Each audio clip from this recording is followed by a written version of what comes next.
আসসালামু আলাইকুম প্রিয় দর্শক। এই তো ২ দিন পরে পবিত্র মাহে রমজান। আপনারা চাইলে কিন্তু অগ্রিম ঝিনুক পিঠা আর নকশি পিঠাগুলা তৈরি করে সংরক্ষণ করে রাখতে পারেন। আর ঈদের দিন সকালবেলা কিন্তু সিরাতে ডুবিয়ে তারপরে কিন্তু সেমাইয়ের সাথে বিভিন্ন মেহমানকে আপ্যায়ন করতে পারেন। বিভিন্ন জায়গায় কিন্তু এগুলা দিতে পারেন গিফট হিসাবে। তো সবার সাথে কিন্তু ঈদের আনন্দকে ভাগাভাগি করে নেওয়ার জন্য অগ্রিম বানিয়ে রাখতে পারেন। আর কোনো ঝামেলা হবে না আজকের এই পিঠা তৈরি করার জন্য। আমি এখানে বিটাকে আর চাউলের গুঁড়া দিয়ে তৈরি করব। ১০০ টাকা করে কেজি এগুলা কিনে আনার পর ১ কেজি দিয়ে কিন্তু অনেকগুলো পিঠা তৈরি করা যায়। আর এখানে দেখতে পাচ্ছেন শুকনা চাউলের গুঁড়া, এটা যখন আমরা তৈরি করব তখন কিন্তু অনেকগুলা খামি হবে। এর জন্য ১ কেজি চাউলের গুঁড়া দিয়ে অনেকগুলা পিঠা তৈরি করা যাবে।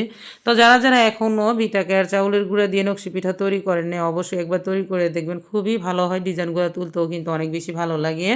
তো দেরি না করে মূল রেসিপিতে চলে যাচ্ছি। আমি একটা কড়াইয়ের ভিতরে দিয়ে দিচ্ছি পর্যাপ্ত পরিমাণ পানি আর কি। ১ কেজির জন্য আমি এখানে ১.৫ কেজি পানি দিয়েছি। পরে আমার আরও লেগেছিল আর কি, সেটা আমি বলে দিলাম আপনাকে। মানে ১ কেজি চাইলে এখানে চাউলের গুঁড়াতে প্রায় ২ কেজির কাছাকাছি পানি লাগে, কারণ এটা তো শুকনা চাউলের গুঁড়া এর জন্য। আর নকশি পিঠার খামিটা সবসময় একটু নরম সফট করে তৈরি করতে হয়। আমি পানির পরিমাণটা আপনাদেরকে বলে দিলাম।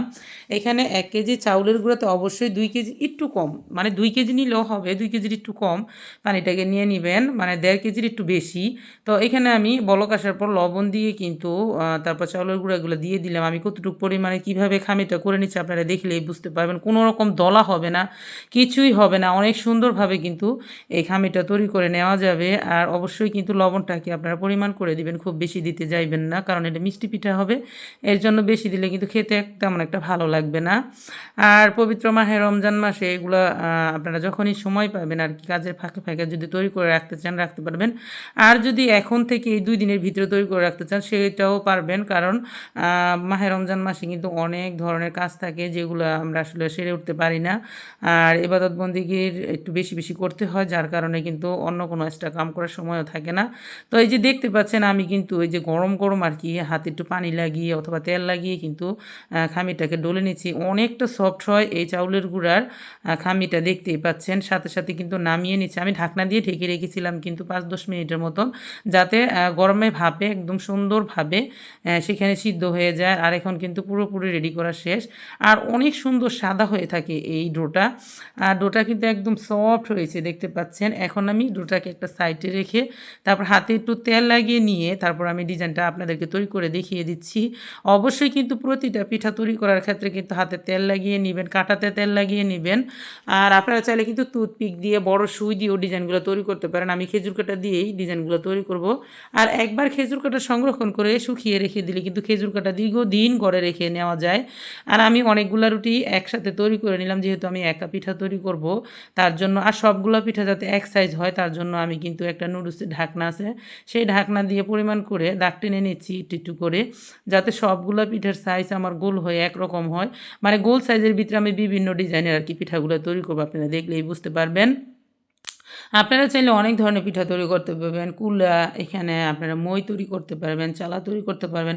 মানে যে যত আর কি ডিজাইনের যত বেশি পারদর্শী সে ততই কিন্তু সুন্দরভাবে ডিজাইনগুলো করতে পারে। তাই আমার কাছে যেটি যেটি গোল সাইজের ভিতরে আর কি মনে থাকবে আমি সেইগুলাই তৈরি করছি। গোল পিঠাগুলো আমার কাছে অনেক ভালো লাগে। আর গোলের ভিতরে অনেক রকম ডিজাইন আছে যেগুলো আসলে এক এক করে আমি আপনাদেরকে দেখানোর চেষ্টা করব। আপনারা আমার পিঠাগুলো দেখলেই বুঝতে পারবেন আসলে গোল পিঠাগুলো আমি কীভাবে ডিজাইন করে তৈরি করে নিচ্ছি। যেহেতু আমি একা তৈরি করতেছি, আপনারা অনেকজন মিলেমিশে তৈরি করলে কিন্তু পিঠাগুলো তৈরি করা খুব সহজ হবে আর অনেক অনেক বেশি সুন্দর হবে। আপনারা প্রথমে একটা ভাজা দিয়ে রেখে দিবেন, রৌদ্র শুকানোর কোনো প্রয়োজন নেই। যেদিন আপনারা বের করবেন ওই দিন কিন্তু আপনারা তেলে ভেজে দ্বিতীয়বার তারপরে কিন্তু শিরাতে ডুবিয়ে খেতে পারবেন।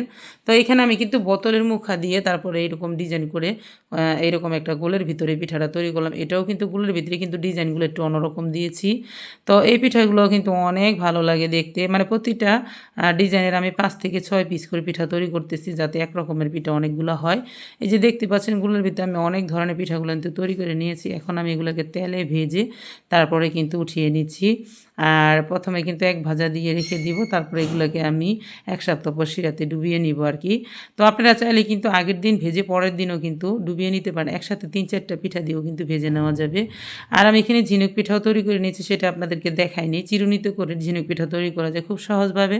আপনারা চাইলেও তৈরি করতে পারেন। তো প্রিয় দর্শক, আমি কিন্তু ভিডিওটা খুব বেশি বড় করব না। আর আজকে আমি শিরাও দিয়ে আপনাদেরকে দেখিয়ে দিব আরকি শেষের দিকে। তো কথা বলতে, বলতে কিন্তু আপনাদের কাছ থেকে আমার বিদায় নিতে হবে।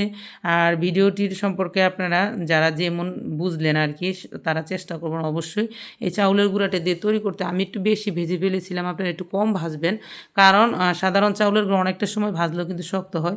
এই চাউলের গুঁড়াটা দিয়ে তৈরি করার পর পিঠাগুলো এতটাই নরম, এতটাই সফট ছিল, যেই কারণে একটু ১ম ভাজাটা একটু কম দিলে ভালো হয়। নয়তো ঘরে যদি সংরক্ষণ করে রেখে দেন তখন কিন্তু ভেঙে যেতে চায়। আমার এখানে কিন্তু কয়েকদিন রাখার পর এতটা মুচমুচে হয়েছিল যার কারণে কিন্তু ভেঙে গেছে অনেকগুলো। এর জন্য আরেকটু কম ভাজলে হয়তো অনেক ভালো থাকতো। যেগুলো একটু কম ভাজা হয়েছে সেগুলো কিন্তু অনেক সুন্দর ছিল। তো আমি পিঠাগুলোকে শিরে দিয়ে নিচ্ছি। তো প্রিয় দর্শক, আজকের ভিডিওটা যদি আপনাদের কাছে ভালো লাগে বা আপনার কোনো উপকারে আসবে বলে মনে হয় তাহলে কিন্তু ভিডিওটিতে একটি লাইক দিয়ে দিতে পারেন। বেশি ভালো লাগলে চ্যানেলটিকে সাবস্ক্রাইব করে রাখবেন। তো আজ এই পর্যন্তই, আরেকদিন চলে আসবো নতুন কোনো পিঠার ভিডিও নিয়ে বা অন্য কোনো ভিডিও নিয়ে। ততক্ষণ পর্যন্ত আপনারা সকলেই ভালো থাকবেন, সুস্থ থাকবেন। সেই প্রত্যাশায় আজ এই পর্যন্তই। তাহলে আরেকদিন চলে আসবো। সকলে ভালো থাকবেন, সুস্থ থাকবেন। আল্লাহ হাফেজ।